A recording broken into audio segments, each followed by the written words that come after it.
Hey there, Elon families. Welcome back to another episode of Between the Oaks. I'm Will Robertson, Associate Director of Parent Engagement, and this month's guest is the Reverend Dr. Kirstin Boswell. She's the University Chaplain and Dean of Multi-Faith Engagement. Let's go up to the Newman Lumen Library and talk to Kirstin. All right, and we're here with Kirstin Boswell, the University Chaplain and Dean of Multi-Faith Engagement here at Elon. Kirstin, thanks so much for joining us. Thank you for the invitation. Absolutely. So you arrived at Elon in 2021, correct? So you've been here just over 3 years. Yes. With a lot of jobs here, I've discovered there's no such thing as an average day. So I'm sure that's probably the case for you. So tell us some of your main responsibilities and what you do on a daily basis. Mm-hmm.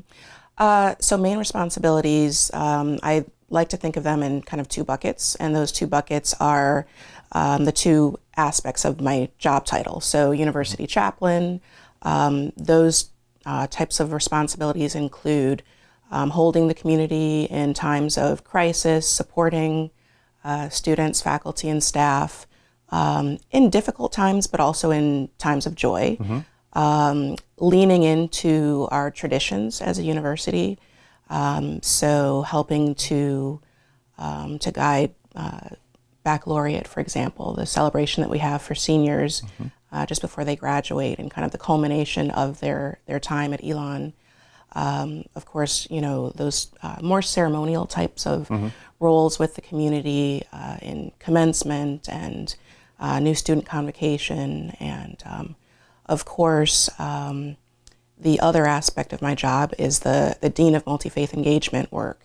And I love both of those. I think that they go together so well, but they are actually very different types of responsibilities.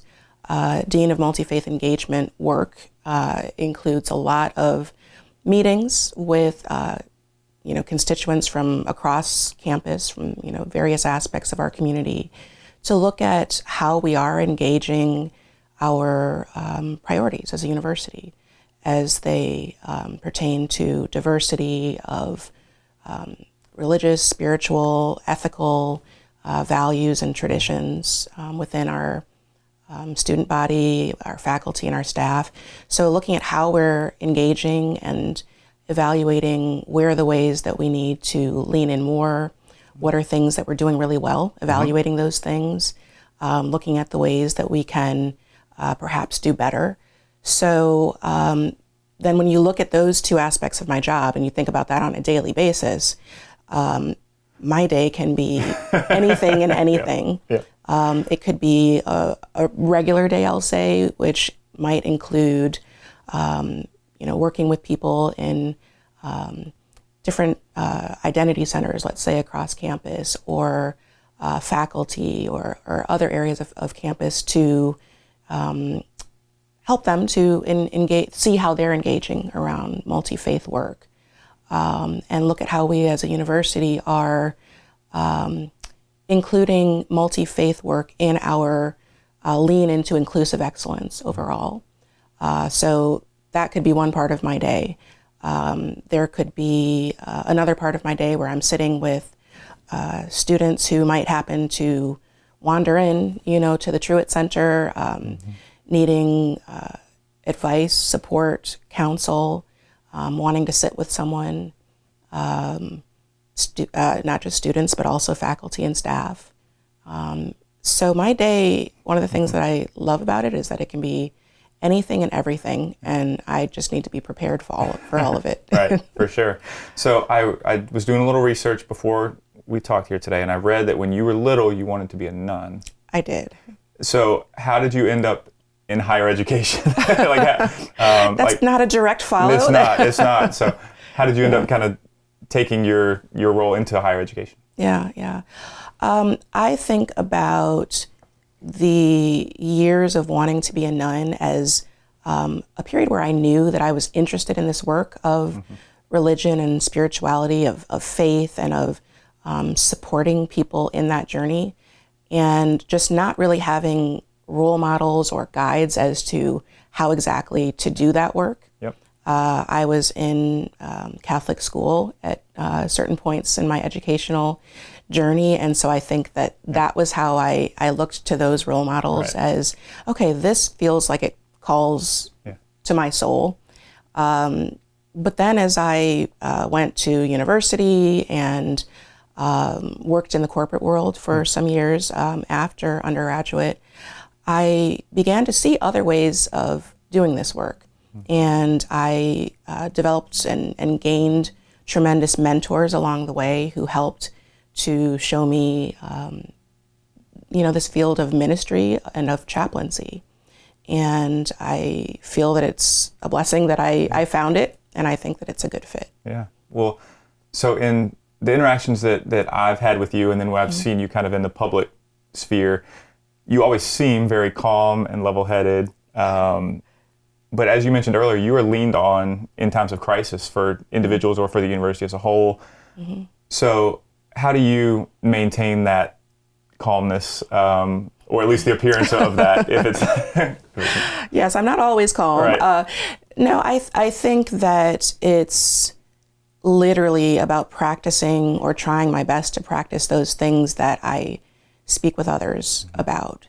So how am I centering myself at the start of my day, knowing that anything and everything could end up, right. on my plate at any given time.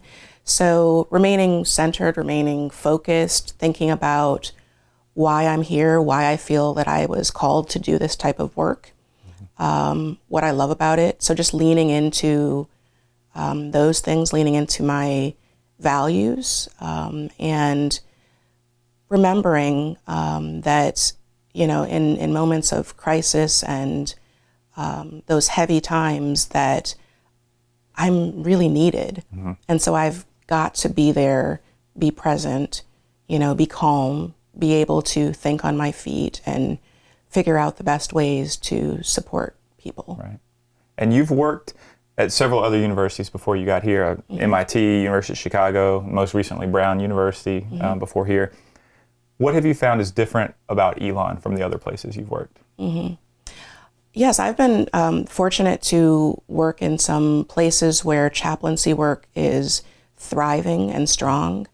The thing that I love about Elon, and the reason why I chose to come here, was because Elon is a place where this work is embedded into the very fabric of the university. It's interwoven into the student experience, meaning that those values of diversity, of engagement around difference, differences in faith traditions, religions, spiritualities, ethical perspectives, all of those things are considered important across the breadth of what we do. And that's not always the case in higher education. And I love that. And I think that it provides a stronger foundation for our students while they're here, and gives them something greater to lean upon when they go out to engage in the real world. Right.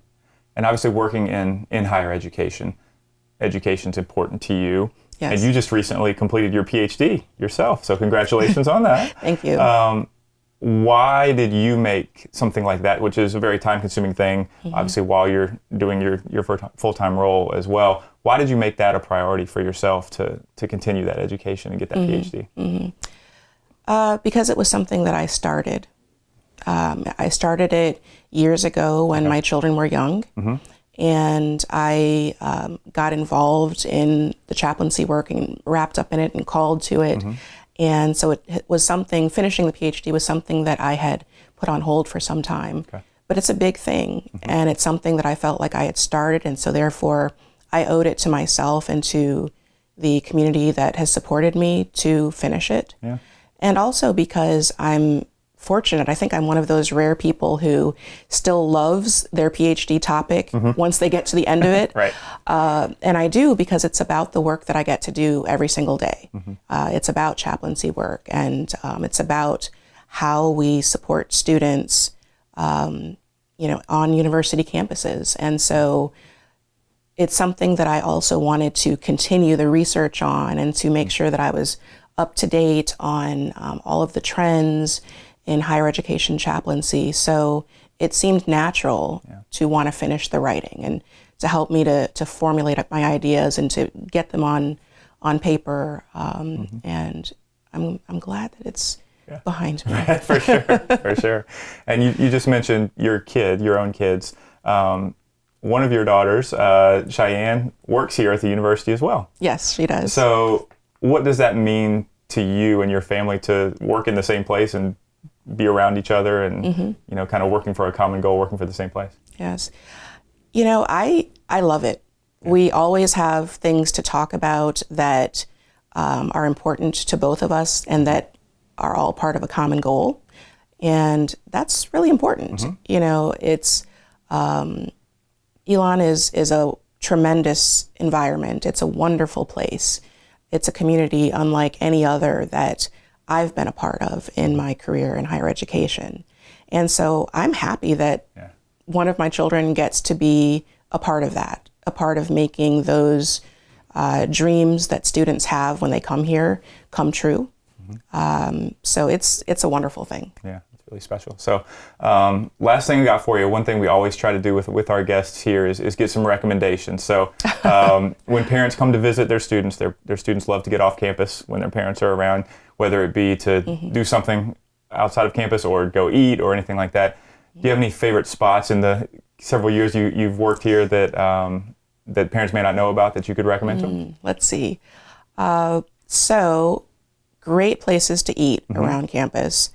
I personally love Taza, which is an Indian restaurant that is here in town.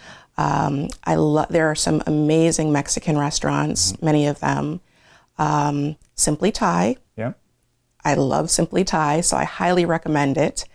Grill 584 is absolutely wonderful. They have great seafood and steaks.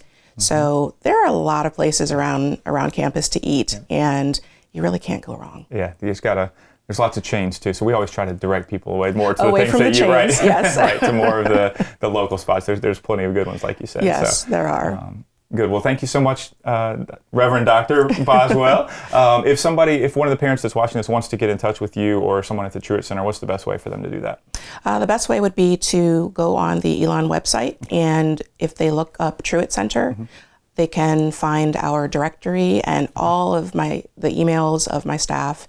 My entire team are there. Okay. And so that's probably the best way, or our phone number that goes directly to our student workers at the front desk. Okay. So I would say that those are the best ways to reach out to us. Great. Perfect. Well, thank you so much for joining us and sharing your time with us. And thank you to those of you at home for watching. It's been another great episode of Between the Oaks. Thank you to Brandon and Jennifer, our great staff, for making it happen. And we'll look forward to seeing you next month.